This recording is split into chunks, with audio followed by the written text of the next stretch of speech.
Christopher, thanks for your time today.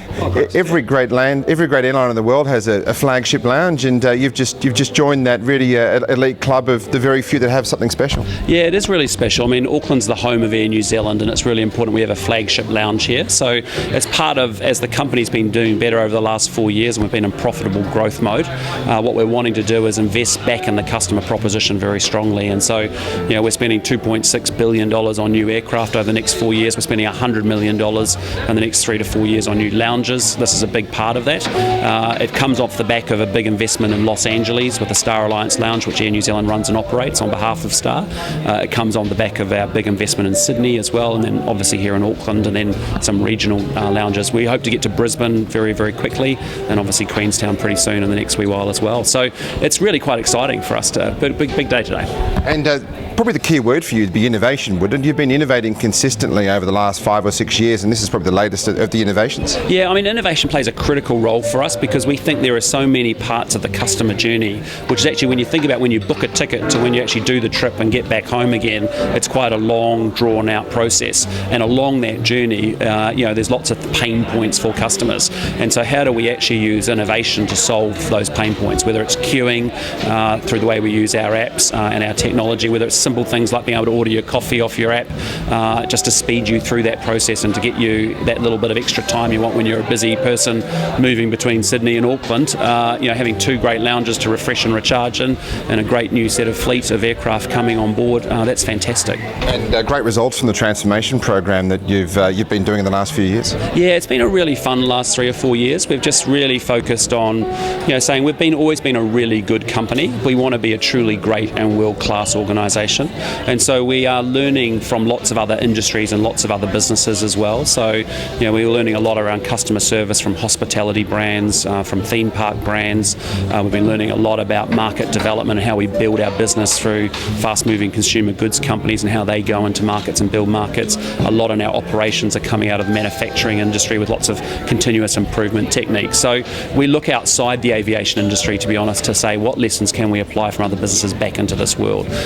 And we have to think a little bit different at Air New Zealand because, a country of 4 million people actually at the end of the world shouldn't really, there's not that many 4 million people countries on earth that even have an airline in this day and age, and we're not just surviving, we're absolutely thriving. And as I said, we've got this ambition of moving from just being really good to being truly great and world class. And so that for us is 3 things that we've got to do at the same time. We've got to deliver superior commercial results and continue to invest in the customer and continue to build out people and the culture of our organisation internally as well. So as we've been doing better financially, we're just ploughing those profits straight back in to strengthen the customer proposition and our culture as well. I mean, you've got things like the biggest mattress toppers and pillows of any cabin, I think, almost in the sky at the moment. You've got great New Zealand wine on board, great food, amazing service and beautiful new aircraft. And but there is a bit of a challenge, isn't there? I mean, Australasia is blessed to have probably 3 of the best airlines on the planet. Does it make it a lot more challenging to win the business traveller and the leisure traveller over? Yeah, I think it does. I mean, we're really well blessed and well served by some really fantastic airlines in this part of the world, and I think you've only got to go spend time in other parts of the world to really appreciate and value that. But no, I mean, for us, this is what this is really about. I mean, we're very conscious that we'll have a lot of Australians that actually are coming through to New Zealand to connect into North or South America. In December, we open up new routes into Buenos Aires and into Houston. That obviously is about attracting travellers from Latin America and North America to New Zealand and Australia, but obviously also about getting Australians and New Zealanders through up into those regions as well. So having really good lounges, being able to have really good in-flight product, having at both ends of that route is really important. And we're after high-value leisure travellers. That's what Air New Zealand's all about, as a leisure travel airline.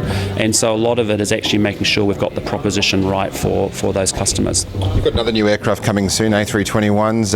Any insight on that? Would you be putting business class on them, Trans-Tasman? Anything you can reveal? Yeah, so where we've really focused on is we've now got rid of all our 747s. We've finished with our 737s as well, and we're all in a 777 and 787-9 configuration for our wide-bodied aircraft.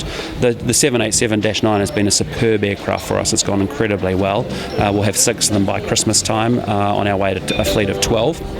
And then likewise on our short-haul network, what we've moved is to all A320s within domestic New Zealand, and we'll be starting up the new A321neos, which will be used to fly into Australia and into the Pacific Islands. We're just working through now actually what is the right layout and configuration of those aircraft to meet the market. And I think that's what we try and spend a lot of time doing, is understanding the customer and actually thinking what does the customer want versus what our management might think they want. And I think that's been one of our real success and strengths, is understanding in the trans-Tasman world, there's 1.3 million Australians coming to New Zealand every year, similar number of New Zealanders going to Australia every year, and a lot of those customers are meeting with family and friends, and there's a whole range of people who are business guys going across for the day to do work in Sydney, likewise people saving up enough money to go to SeaWorld and having a great family holiday as well. And within the one tube of the aircraft, we can meet all those needs in terms of the pricing, product and service architecture that we put together. And your market in the Americas is going to grow with 2 new destinations. The Kiwi dollar slid a little bit, but that's not bad for inbound tourism, is it? Yeah, we sort of don't. We think in the aviation industry there's an awful lot of excuses for poor performance, to be honest, and a lot of people blame uncontrollables of foreign exchange, fuel, natural disasters, competition for why, as an airline CEO, I haven't done well this year. And we are of the view that's just our reality, and we have to respond to those circumstances better than anybody else. So whether we've had high fuel or high foreign exchange, low fuel, low foreign exchange, we've had record results in the last 4 years in that period of time. So, but you are right. I mean, what we've discovered in America is there's 30 million Americans that say they want to come to New Zealand. It's on their bucket list. Last year we had an 11% increase in US visitors to 250,000. So there's an awful lot more to go to get them here. It'd be a shame if they don't come here before they die and see Middle Earth and everything that's here. So, that's but one of the biggest triggers and barriers for both for Americans coming to Australia or New Zealand, and about 60 to 70% of them see both countries at the same time, is really this perception of distance. And so you go and interview Chuck and Mary in Iowa going on their first world trip, they think it's 41 hours to get to this part of the world. And so we have to really get them to understand it's much closer than they think. And so that's the barrier we're overcoming, because that's what makes them choose Thailand or Austria or Mexico or another destination on their bucket list ahead of New Zealand or Australia. So that's very much what we're doing. That's why Houston's so important, because it puts us in the 4th biggest city, bang smack in the middle of America, 1 or 2 hour commutes to Chicago, New York, the South, and into Florida, in order to be able to then make a trip overnight. Some great food, Kiwi food and wine, great sleep, wake up in Middle Earth in the morning. And how important has the investment had to be to be at the forefront of the game? You've invested a lot in this lounge. Your on-board investment's been significant. Yeah. How important is that going forward, even when times do get a bit tough, in making sure you've got the best product in the market? Yeah, and that's why you've got to get the economic engine right, and that's what we've spent a lot of time realigning the business over the last 4 years. We have essentially all our routes are profitable, and it's very important that they are, because that gives us the ability and the fuel to actually make the investments in new aircraft. When you typically want to get a new turboprop aircraft in New Zealand, it's $25 million. A new narrow-bodied aircraft can be $40 to $50 million US dollars. A new Dreamliner, $150 million. So they're big. It's a capital-intensive industry, and so our customers may say, "I'd really like a new lounge," and you're going, "Well, we'd love to give you one too, but we've got to have the economics to be able to support that investment." And that's what we've worked really hard at in the last 4 years. Is that now that we've got the commercial results and the engine working in the way we want it to work, we can actually make these investments. So it's pretty profound. We spent $1 billion in capital last year, $800 million on new aircraft. We're going to spend $2.7 billion in another 4 years. Spending $100 million on these on lounges. The new lounge in Sydney, is about a $14 million sort of investment. This is $14-15 million here in Auckland as well. So they're big investments, but they're actually about making sure that the business we have today will not be competitive for 5 or 10 years' time. The business we had 5 or 10 years ago wouldn't be competitive today. So it's about saying we've got to move to new strategic curves and investments to be able to strengthen the business up for the future and future-proof it. And a big year for you, 75th anniversary, and you look at it, it's one of the world's greatest airlines. And when someone talks to you and says, "Oh, what's the best thing that's happened in Air New Zealand in 75 years?" What jumps out at you? Yeah, it's just been such a story of incredible highs and incredible lows and setbacks and great triumphs as well over that period of time. But it was awesome to celebrate 75 years. I go and speak at a lot of our retiree functions. And just last week we had 70 of our staff celebrating 40 years of service with Air New Zealand, and just hearing the history of this organisation, which is so tied to the fabric of New Zealand. Our view is that the success of Air New Zealand is very tied to the success of New Zealand, and likewise New Zealand is very dependent on a successful Air New Zealand too, because it's reliant on us to bring 40% of those tourists, which is our second biggest industry in this country, to New Zealand.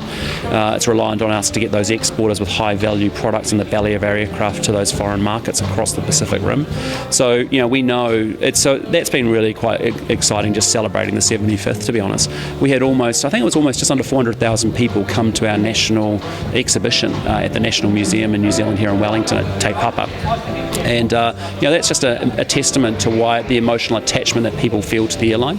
It's the number one corporate reputation in the country. It's the number one place people want to work in New Zealand. Believe it or not, we're number 5 in corporate reputation in the top 60 corporates in Australia, and we've got New Zealand in the name, so that's quite something. So we are really proud about what we've achieved. We're also very thankful and very grateful for all the support we get from our partners, our stakeholders, and a lot of the public and our visitors as well. So the trick is we want to win in the marketplace, and we want to have a lot of fun along the way, and that's the kind of spirit that we have within the organisation.